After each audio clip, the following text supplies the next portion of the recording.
தேனிசையின் தீக்குரல். போர்க்களம் முழுவதும் புகை மூட்டம். பூமி துடித்தது வெடிகுண்டின் அதிர்வில். அந்த நேரத்தில் ஒரு குரல் மட்டும் தெளிவாக ஒலித்தது. அது துப்பாக்கி சத்தம் அல்ல, அது அழுகையும் அல்ல, அது தேனிசை செல்லப்பாவின் பாடல். காட்டின் நடுவே பதுங்கிய பாசறை, இரவு இருளில் விழித்திருந்த கண்கள், தூக்கமின்றி தாங்கிய உயிர்கள். அந்த சூழ்வின் நடுவே ஒலித்தது அந்த குரல். உள்ளத்தில் நெருப்பை ஊற்றியது. எழு தமிழா என்ற ஒரு வரி 100 உயிர்களை எழுப்பியது. நிலம் உன்னுடையது என்ற ஒரு சொல் நெஞ்சில் பயத்தை எரித்தது. போராளிகள் முன்னேறினர், கையில் ஆயுதம், ஆனால் உள்ளத்தில் செல்லப்பாவின் பாடல். அந்த குரலை கேட்ட இளைஞர்கள் வீட்டின் வாசலை விட்டு வெளியேறினர். தாயின் கண்ணீரை தாண்டினர்.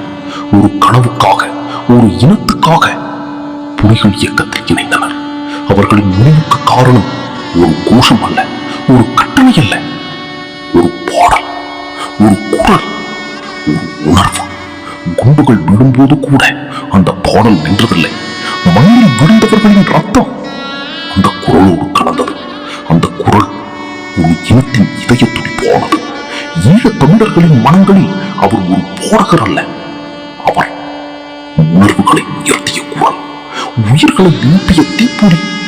அவரது குரல் பசியானவர்களுக்கு உணவாக இருந்தது, தாழ்ந்தவர்களுக்கு உற்சாகமாக இருந்தது, அடுவோருக்கு ஆறுதலாக இருந்தது. தேனிசை செல்லப்பா ஒரு பெயர் மட்டுமல்ல, ஒரு போராட்டத்தின் இசை, ஒரு இனத்தின் மூச்சு, ஒரு தலைமுறையின் எழுச்சி. இன்று அவர் இல்லை என்றாலும் அந்த குரல் இன்னும் ஒலிக்கிறது. போர்க்களங்களில், நினைவுகளில், நெஞ்சுகளின் ஓடத்தில். போரால் முடிந்தாலும் அந்த போரால் எழுப்பிய போராட்டம் இன்னும் தொடர்கிறது.